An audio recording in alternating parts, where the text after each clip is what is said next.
So what I will do now is I will speak about phrasing on the clarinet. So phrasing is a very broad term, and many people don't know really what phrasing really means.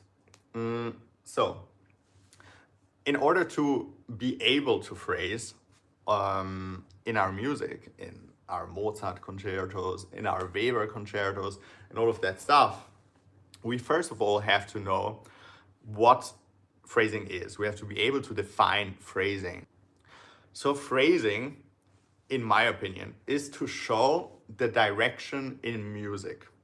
So music always either comes from somewhere or goes somewhere. Music is never stagnant. So it always has some sort of place where it goes or where it comes from. Okay, so that's first for the number one thing we have to know. So phrasing is we go somewhere or we come from somewhere.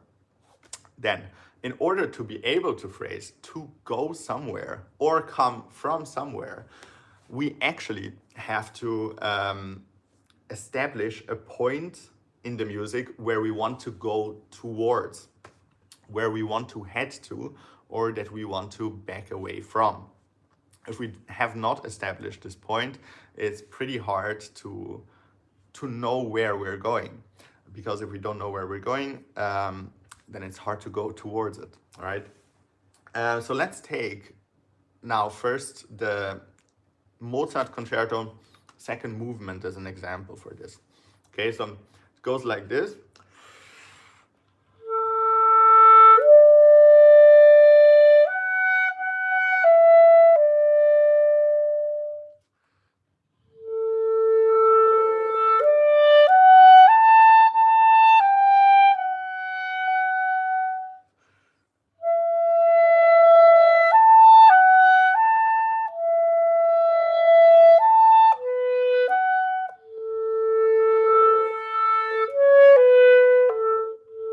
So in order to know where we want to go and where we back out from, we have to now establish the high points of the phrase, of the basically patterns. So the first pattern is following.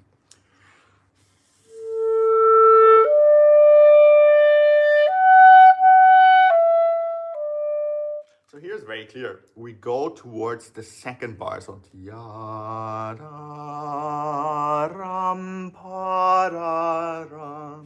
so the first note of the second bar is our goal note that we want to reach. Now, how can we reach it? Or how can we now create the perception that we are going towards it? Because I can play it, for example, like this.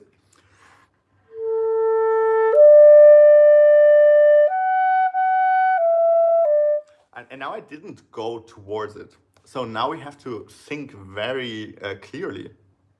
What are the two tools that we have? What are the two tools that we have to go towards the first note of the second bar? So the two tools that we have is first of all speed, and second of all it's dynamics. Okay, so speed and dynamics are our only two tools to show direction in music. Okay, so what does dynamic mean? Let's start with the first one. Dynamic means a crescendo towards the high point of the phrase.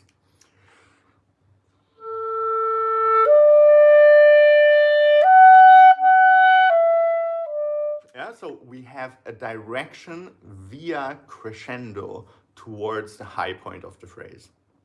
This is our first tool. Second phrase, same thing.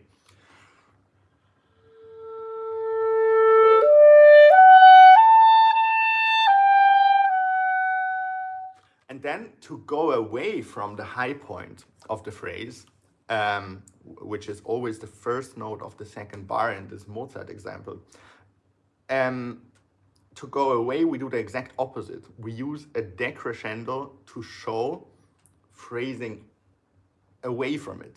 Yeah.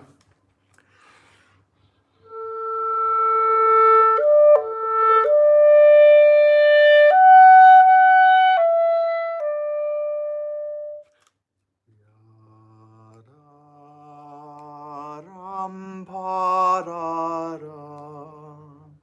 So we use the vector of dynamics to create a phrase towards something.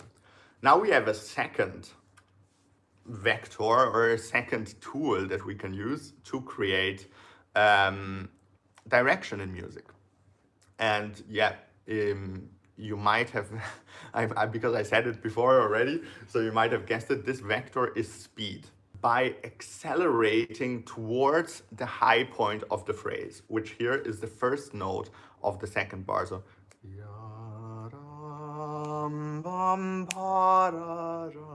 and then at the same pace, at the same importance as well, backing out again, slight rallentando away from the high point of the phrase. Oh. And if we then combine these two tools, which is dynamics and speed, this will result in the perceived direction from the audience, that they perceive that your music has a direction towards something.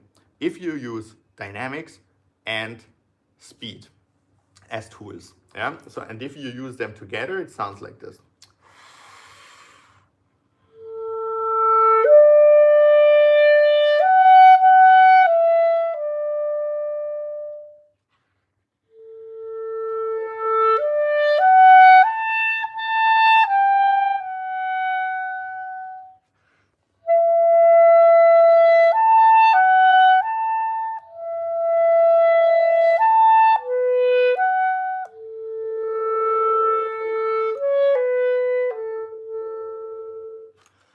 So we always use these two tools to,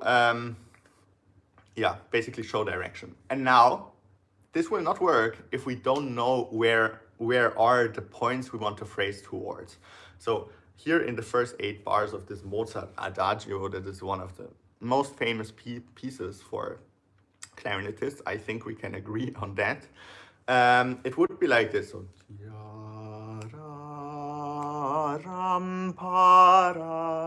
towards the second bar. Okay. Then the next phrase, exact same thing.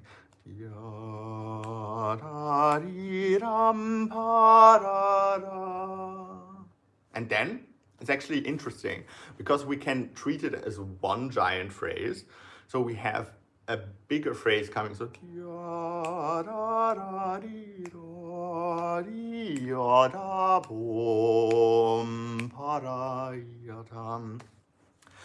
and this bigger phrase can be divided also into micro phrases within. So it's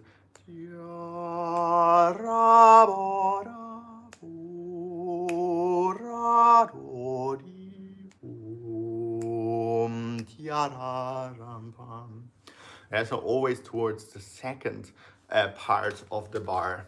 Yeah?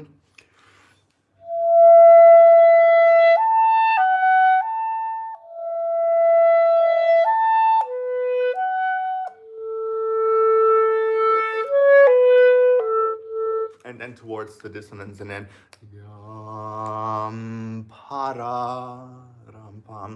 and then relaxing away from it. So direction in music, phrasing, is always a game between going towards something with the tools of speed and dynamics, and going away from something with the tools of speed and dynamics. Now, what is quite interesting is that this cannot happen random. So this has to happen calculated. And now how can we calculate it? Because we have different long notes. So if you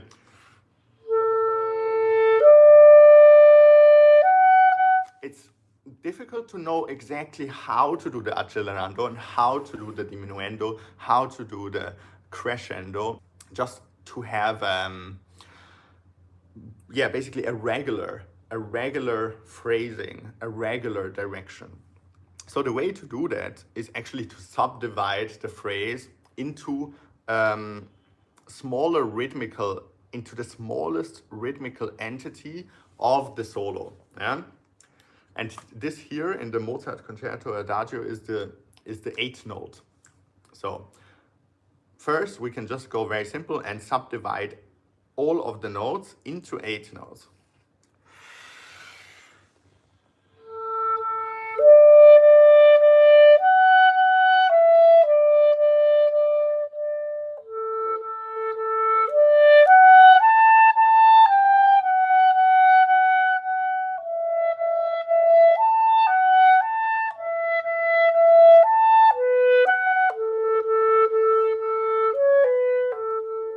Yeah, so it's all eight notes in this phrase. So this is, by the way, also what should go on in our head at all times. So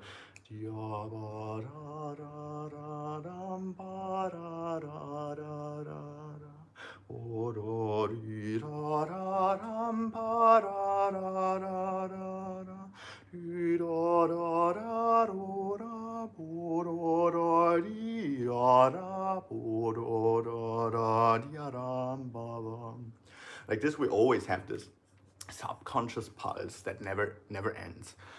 But now we need to do the phrasing, the accelerando and the crescendo, and the diminuendo and the rallentando. We have to do it within the eighth notes that we just created, so that it happens organically and not randomly.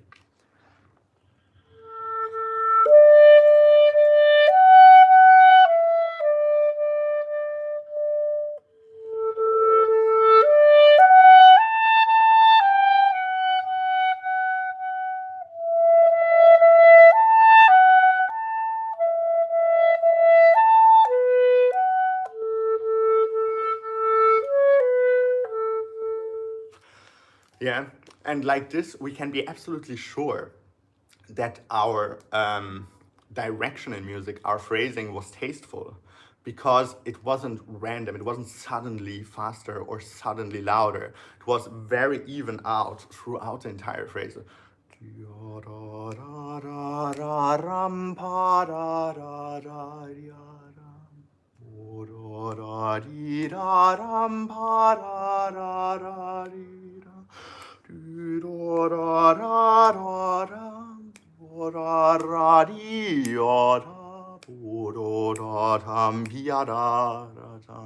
Yeah, always using these two tools, speed and dynamics, to phrase in music.